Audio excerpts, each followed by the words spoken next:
I don't know if this is the right place for the questions. Yeah, but I would love to hear on the podcast Father Larry's thoughts of what a man should do if he is the one that takes his faith seriously, but his wife has turned her back on the faith. Often we hear about the other way around, but this affects me and a few of my friends. Pray, fast, trust in the Lord, I think. Do you know me? Again, the best thing we do for our spouses, whether they be our husbands or our wives, is we love them. Sometimes our spouses look at us and they think we've went nuts. And I'm in charge of the retreat program called Divine Mercy Encounter. So I always tell my kids when they're making this retreat, I says, what I want you to do is I don't want you to go home and be a Jesus freak. I want you to go home and love your family more. And then as you love them, they're going to think, what happened to my kid that he is or she is so loving now? And then they'll be attracted to Jesus.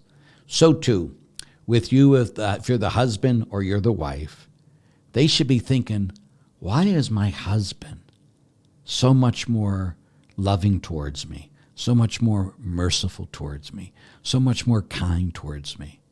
And then they ask you, say, what happened? You go, Jesus. It's all Jesus. And it's like, oh, well, that's what I want.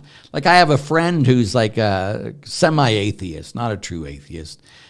Just been hurt by the church and different things. But he says, I get crazy over the church, and he does. But when he sees people living the faith, taking care of the poor, being very loving to others, then he's attracted to Jesus. Now, it doesn't mean we're not saying hard things. Come on. All you have to do is listen to any of my homilies.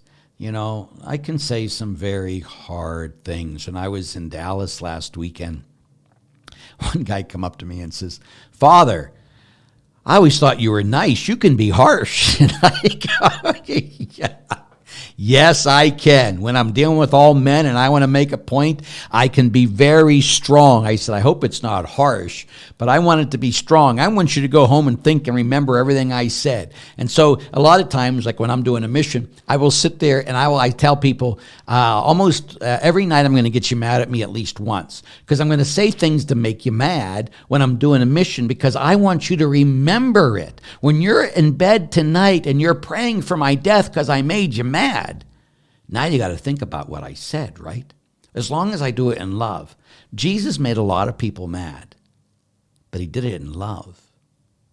And that's what we got to do too. Huh? So again, we just love people, and that usually, eventually will win them over. It just will.